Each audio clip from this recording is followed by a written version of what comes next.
So how many times has this happened to you, where you go to open the rear hatch on your XJ and nothing happens? Today we're gonna figure out how to open this thing from the inside. Let's get into it.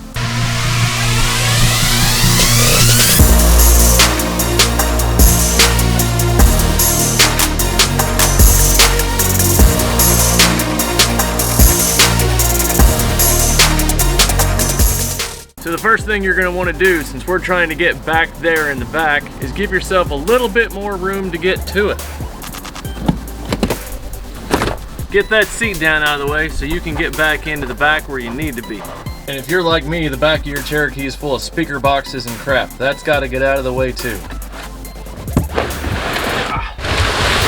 Now that you can get in the back, there's a few things you got to do before you start yanking on that plastic. First thing you got to do is get down here in this bottom left corner where this handle is and pop out those little bitty tabs right there in the middle. Get those out, one on each side, but you pull out that little bitty center tab and that leads you right to a screw.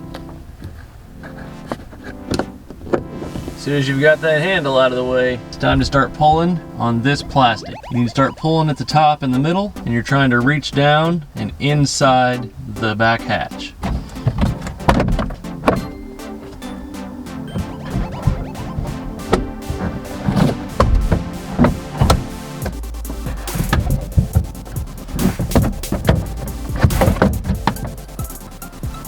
Well, we got the back hatch open pretty easy. Now I've got to pull this plastic out and figure out why it wasn't opening in the first place.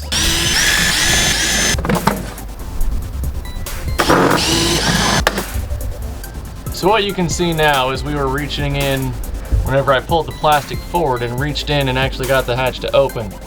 This rod is what you were pulling on like that to release the back hatch. So here we are looking in the hatch again. Now before, whenever I had an issue, this rod needed to be readjusted. This clip pops out, the rod will come loose, and you can slide it up and down to vary how much pressure it's putting on there. But the problem I'm having today with this Cherokee is all this rust and corrosion up in here is causing the lock and unlock mechanism not to slide back and forth like it should. So what we're gonna try and do is take a little bit of white lithium grease and spray the crap out of it and see if that helps.